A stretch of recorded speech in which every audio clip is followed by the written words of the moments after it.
So other second stage is 26 and your 46. Guys, can you hear me? Yes. Okay. Others 26 and your 46.5. Now this is good or bad? Answer it. It depends. Sorry, your voice is breaking. Okay. Now can you hear me? Sir, we cannot hear you. We cannot hear you. Is Okay, so your answer is 46.5, and the other branches, their answer is 26.75. So it is good or bad? Since the question is silent, they didn't give us more information, then the answer is going to be it depends. Why? Good is how it is good because we are giving more time for opening new accounts. It means we are contributing to the satisfaction of the customers. Others, they are spending low cost for new account creation. Maybe the customer, they are not satisfied and after some time they change their bank. The next thing is if the satisfaction level is same across all the banks, then it is bad. Why? Because we are spending too much money on one new account, right? So similarly, you can also calculate the others and compare the processing deposit and withdrawal and processing other customer transactions. So I have pasted the solution here. So you see, so those who still are confused with first stage allocation, so this was the question. So remember, in first stage allocation, we do not calculate or do not find out this. Our goal is to find out these amounts, these totals, okay, the vertical totals, not the horizontal totals, okay. So the first stage allocation goal is to find out the amount of opening accounts, amount of processing deposit and withdrawal, and processing other customer transactions and others. That's it. And what is second stage allocation? You divide these costs according to their activity. The opening account is based on number of accounts, so you divide number of accounts. Answer is 46.5. Processing deposit and withdrawal is based on number of deposits and withdrawals, which is 100,000. Answer would be 1.08. Processing other customer transaction is based on number of customers, so it's 5,000 customers. Answer would be 12.50. And you compare your results with other branch results, with other branch results which are in the question. This.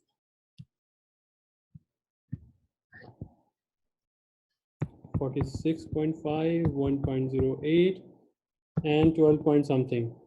So you are only good at processing deposits and withdrawal. And other section, your cost is high according to the other branches. You need to improve something, or you can just give them different scenarios, right?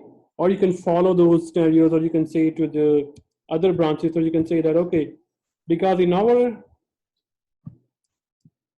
so this is our branch ABC, then we need to talk about that. Okay, look, Mr. Assistant Branch Manager, your salary is not, is 15% of your salary is belong to opening accounts, while other branch they say that only 7%. So you need to reduce this percentage. Okay, for processing and withdrawal, we are doing very good because in this category our cost is lower. Processing other customers, we can say that, look, Mr. Assistant Branch Manager, your 30% of salary belongs to processing other customer transaction.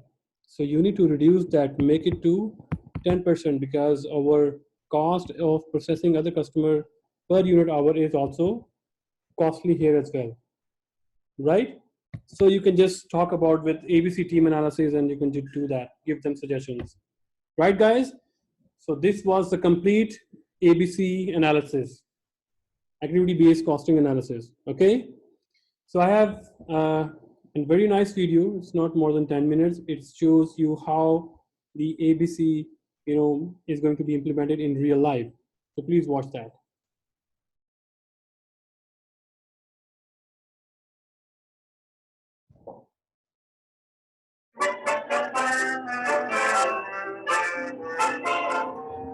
The rugged little tin Lizzies are made to order for people itching to get up and go. In the early part of the 20th century, when cost systems were just developing, direct labor constituted a significant part of total product cost. Data relating to direct labor was readily available and convenient to use. Accountants believed there was a high correlation between direct labor and overhead costs.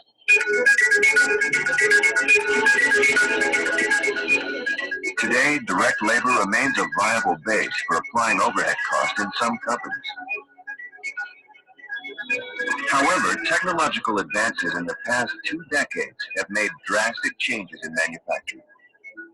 Automation has greatly decreased the amount of direct labor required in the manufacture of many products, so much so that some manufacturing companies, such as Hewlett-Packard, consider factory labor to be an indirect cost.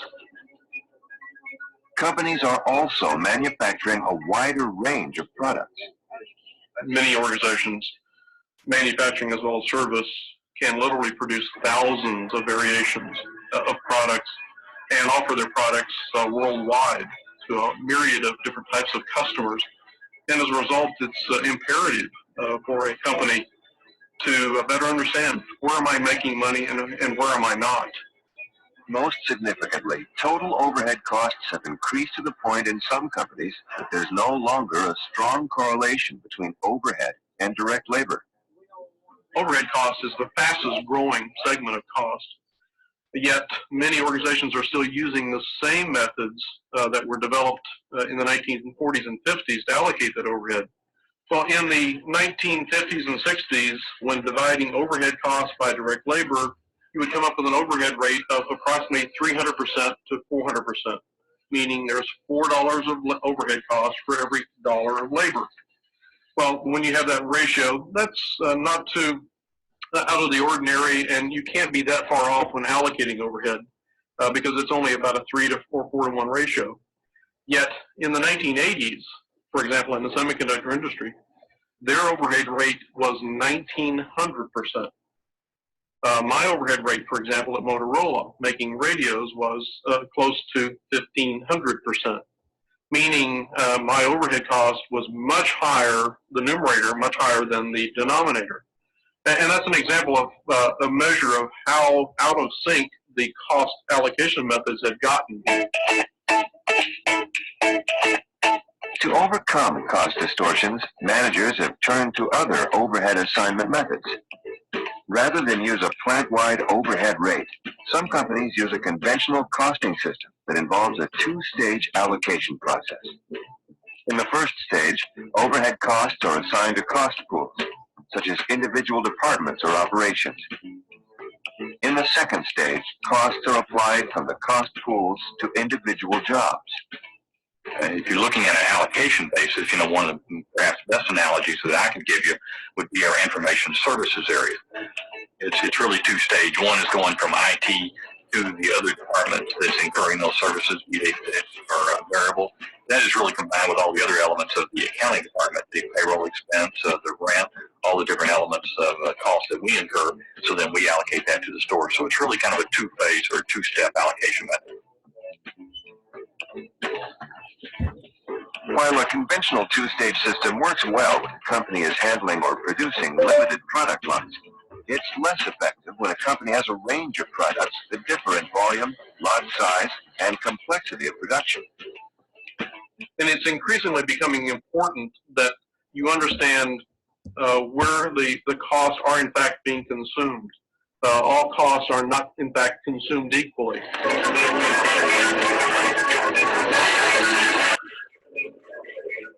Where product diversity exists, activity-based costing assigns overhead costs more accurately.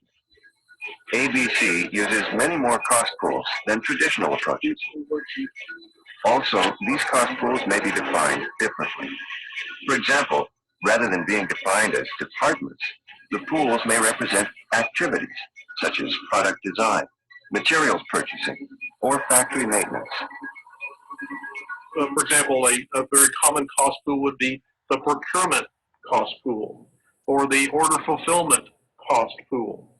And that would be a collection of all the activities throughout the organization of a similar cost behavior pattern.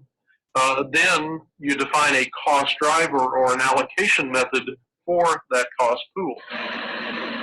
While overhead cost pools are usually associated with manufacturing operations, service companies with complex operations such as Proctor Financial Insurance Corporation also find using cost pools effective. I actually refer to the departments as the cost pools that we've organized the company into. We have corporate support departments, which would be your traditional overhead departments of accounting, facilities, systems, sales, marketing.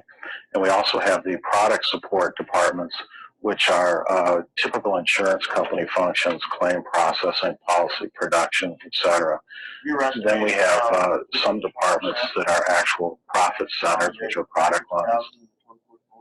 In ABC, overhead costs are assigned to products or services based on the number of times each cost pool driver is used.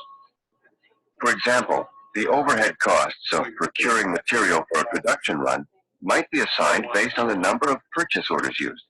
As with most techniques, ABC should be used sensibly.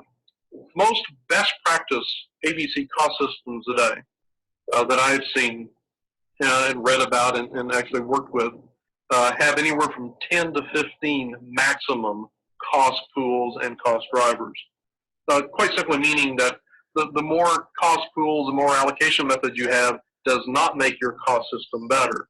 So we don't want to get carried away here just because we're moving away from one allocation method based on direct labor to now having the capability of multiple cost allocation methods.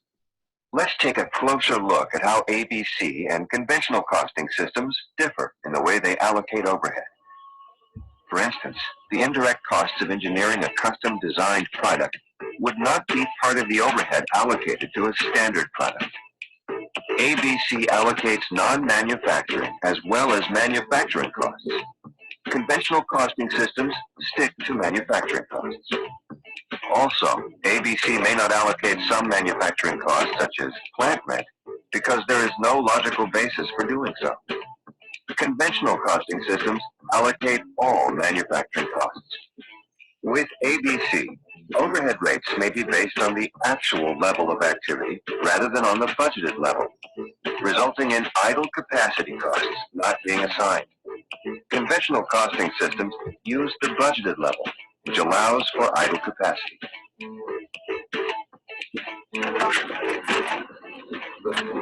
Because it focuses on the actual level of activity involved in producing a product or service, activity-based accounting offers corporate managers a more valid way to measure costs.